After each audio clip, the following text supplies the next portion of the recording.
Hello everyone and welcome to your June community briefing for Grey Zone Warfare. Let's catch up on everything you may have missed across the latest several patches and hotfixes. All under 5 minutes, hopefully.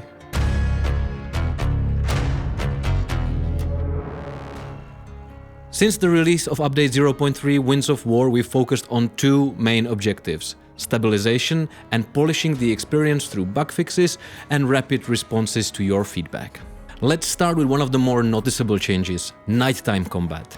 NVGs have been reworked to offer better user experience. They're clearer, there's less visual noise, reduced zoom, and improved visibility in fog and rain, with lenses distortion from water droplets greatly reduced. We've also introduced countermeasures against the contrast slider abuse. The slider now has limits, keeping the nights dark as they should be. This is just the first step.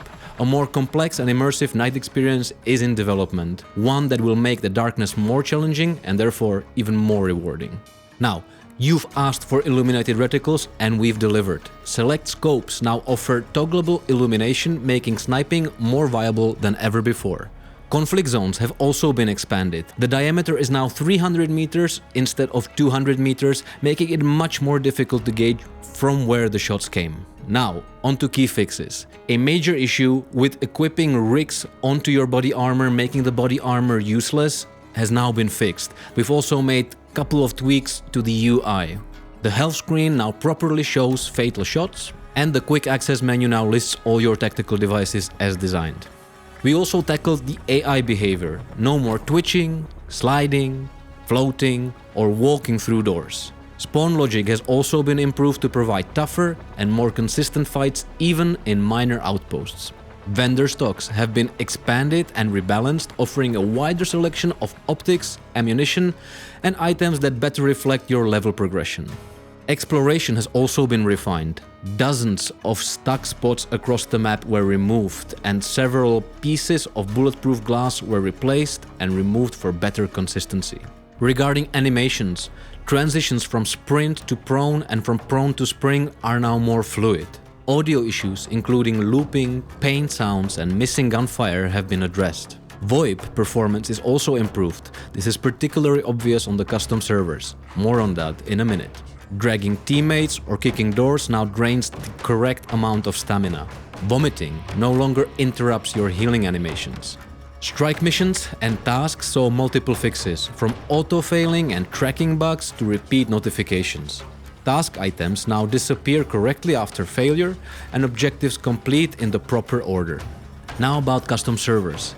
In June, we began testing the custom servers with community and selected content creators. If you would like to join and participate, this is a great opportunity. You will get to experience the world with very custom rules. Join our Discord server, ask about the community events, and enjoy it. It really does help us tailor the experience to your desires.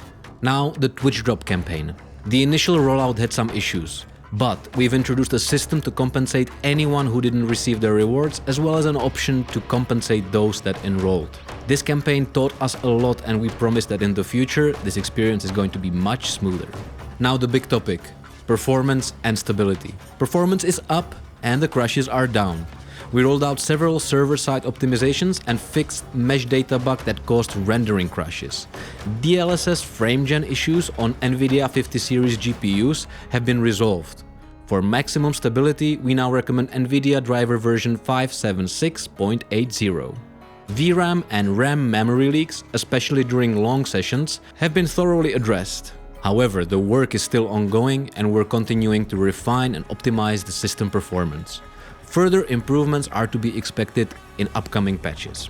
Now that's enough about development. We found some time to attend Game Access 2025, the biggest Czech gaming conference, where we had the pleasure of meeting some of you guys. It was a lot of fun and we really hope to see you again in person. Gamescom is just around the corner, so hit us up. We also survived our annual, very intense team building exercise where we're let loose in a forest to shoot each other with airsoft guns. It might not be conventional, but somehow it really does bring us together. If you'd like to join the team and shoot us or get shot by us, nothing easier than check the careers page below this video. And that's your Grey Zone Warfare update wrap-up for June. You can now look forward to patch 3.3, 3.4, and even 3.5.